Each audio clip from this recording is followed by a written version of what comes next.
Petra, thank you so much for joining us this morning. We've had different conversations with especially people in vulnerable parts of our society and the impact that the lockdown and the pandemic has had on them. What has been the experience of your members, of the people that you interact with, those who are living with Alzheimer's and dementia on a day-to-day basis? This could not have been an easy period for them. No, Marcel, indeed.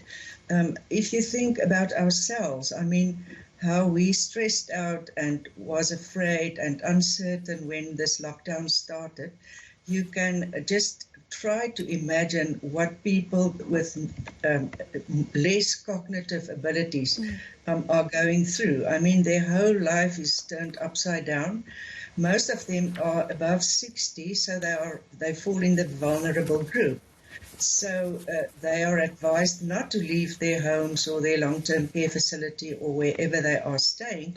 So it's a complete different thing for them. They don't understand, and it's stressful. So yes, it's really not easy. And when a person is taken care of at home, and now suddenly, you know, the kids are there, they need to be taught by the parents, everything is turned upside down, and the person living with dementia doesn't make sense of this. So it's really challenging and very stressful for our members. We've seen some reports, especially coming from care homes, who not only look after the elderly, but as you say, many amongst them would have some a level of Alzheimer's or dementia. And they say the most difficult part is the reminding of washing the hands, the explanation behind why you need to social distance, and indeed why you need to wear a mask. How difficult is that particular day-to-day part of it been for those caring for people with Alzheimer's? Marcel, it's extremely difficult.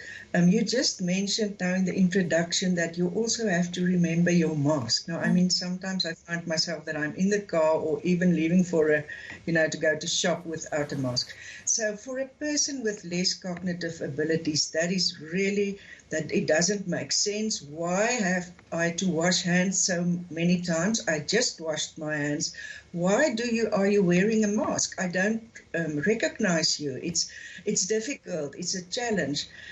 Social distancing, you know, people living with dementia live in their own world already. And now to keep social distancing, it's very difficult. They don't understand, and they thrive on touching and hugging and things like that. You know, we make sense because we know it's extremely dangerous. But people living with dementia it affects them very, very seriously. And in long-term care facilities, I mean, immediately after the president's speech or even before that, most of the long-term care facilities immediately went into total lockdown. So no family visits, no friends, no grandchildren, you know, and to understand that, if you have challenges with your memory and things, I really think it's horrible. Yeah. It's soul-destroying, I think, is the word that many would use as well. From a personal point, my father is walking a journey with dementia, and my mother cares for him at home, and it's an experience that so many families across South Africa are going through right now. And in as much as the person who has been diagnosed with Alzheimer's or dementia can be kept safe by their caregiver, there's a big concern about the mental and physical well-being of the caregivers, because they are under a huge amount of stress during this time of the pandemic and lockdown as well. Do you have any facilities, resources where families and these caregivers can find information, can find tips on how to handle this difficult time? Marcel, that is the core side of our business. We try to give support and services to the caregivers because we know that it's a 24/7 challenging job to take care of a person living with dementia, although people do it obviously out of love, but still it's exhausting. So yes, we try to keep people updated with information. We have offices in all 9 provinces, and we try now to render our services online. You know, we keep contact with our clientele through cell phones, and we also empower our personnel, with knowledge how to address this new normal through webinars, through Zoom sessions and things like that. So yes, our clients and family members can contact our regional offices. We are prepared to assist wherever we can. We also have support groups throughout the country, and we do that now via Skype or WhatsApp.